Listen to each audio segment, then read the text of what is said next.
My name's Jessica. I'm from a company called ResMed.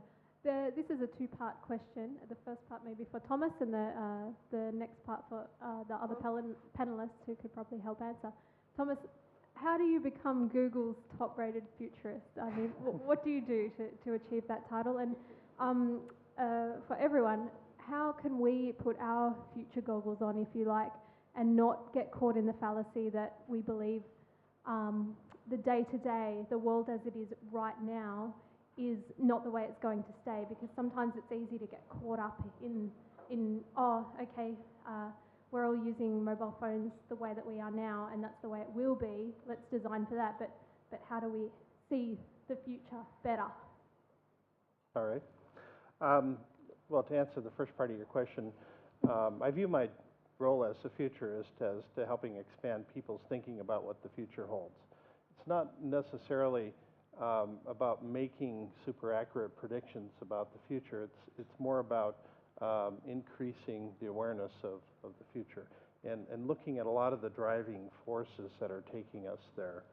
So I spend a lot of time doing things online and creating a large online footprint.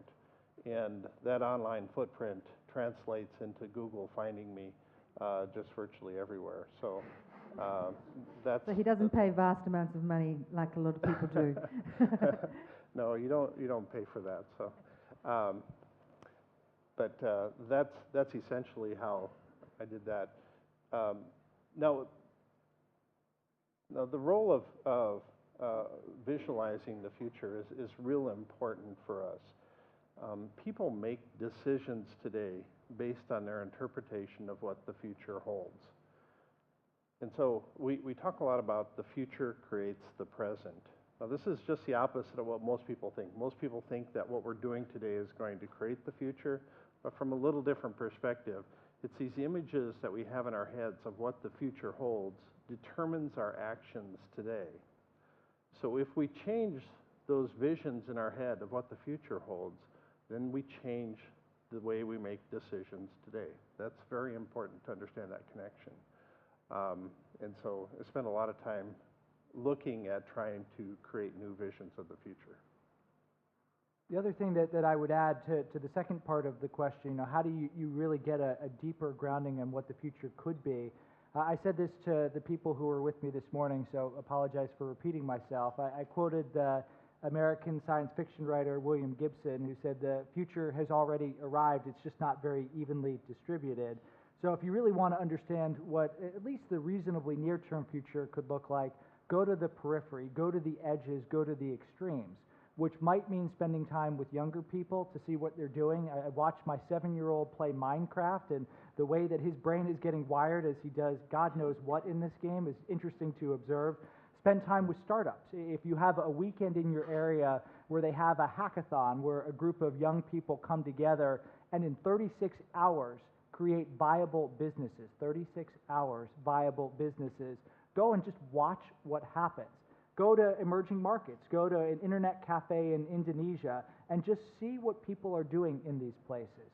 Spending time regularly on the periphery, and in your industry, that might be a forward-thinking company, it might be a cutting-edge place where they're trying out new technologies, whatever. That is the best way that I know of, at least, to get your mind a little bit more grounded in future states. I'd agree with all of that. In a way, you need a sort of dual mind. So there is a mind which is rational, and you can look at the trends on water, carbon, economy, geopolitics, many of which are somewhat predictable. I mean, they're not that surprising if you look back 20, 40 years. But to really get a sense of the feel of the future, you nearly always have to, I think, sort of park your rational mind and jump into play or theatre, immersive experiences to unlearn your logical, incremental, linear ways of doing things. We're at the moment working on a whole program for next year on 2050 and possible worlds, and quite quickly we realized most of the things we had to commission were essentially creative leaps, using other bits of the brain, using theatre, and as I say, radically different kinds of experiences of light and sound, rather than linear technological extrapolation. And if you look back 50 years at where people got things wrong, then they were obsessed with the car. There was a car-based society, and everything extrapolated from the cars, hence jetpacks, and it was. And now data plays the same role. So the standard views of the future all extrapolate the current internet and data, and you've got to kind of jump away from that to very different ways of thinking. Otherwise, you're imprisoned by. Actually, the William Gibson quote is interesting because it's slightly wrong, because you can be imprisoned by what appears to be the future in the present, but it's actually just the present in the present. If you know what I mean. I gotcha. I'd like to make a comment on this question and also connect it to the previous one.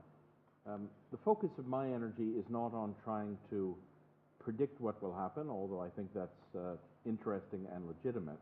The focus of my attention is on what can be done to influence the future. And here my experience is different than the one you expressed. At least in the worlds I travel in, there's lots of people who are wanting to be active in shaping what is unfolding. There's no shortage of activists, whether they're in civil society or government or business, people who